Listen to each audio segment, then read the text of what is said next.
Pantomime is like the ultimate tradition, evolving, changing, joyous. It includes all the brilliant art forms and brings audiences from lots of different backgrounds and places to the same place, which is a brilliant way to start the festive season. Pantomime is such an exciting, accessible entry route for families. I remember my first pantomime, it was the very first piece of theatre I ever saw. I saw Snow White and the Seven Dwarfs at Basley Civic, it was great. And since then, I now work in a theatre, so I'm hooked. Really excited that Aladdin is here at the Met in Bury. It's going to be great.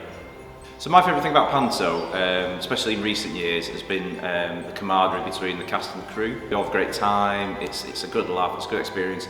No one takes themselves too seriously, which is quite important, I think. We just kind of form relationships and bonds with people that we've not met before.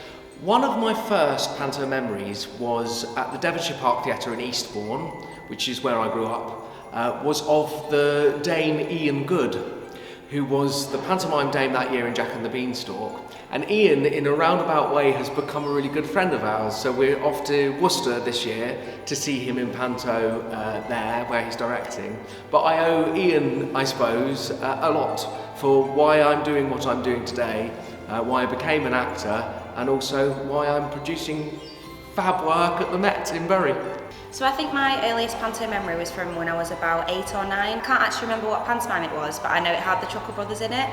And I think my main takeaway from it was just how hilarious it was. I think at that age to be in a theatre and just to be laughing so much was a really unique experience and really developed my love of theatre and the arts generally. Panto is really important because it's often the very first opportunity that children get to experience live theatre.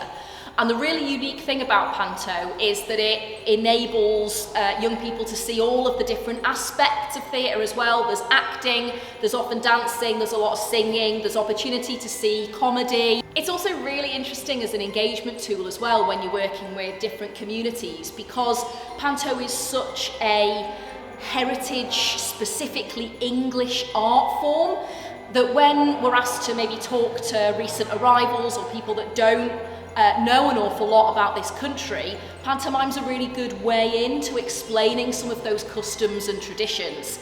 So for us, it's really important that we have Panto here at the Met because it enables such a great way in for a range of different audiences that we want to be working with in the venue.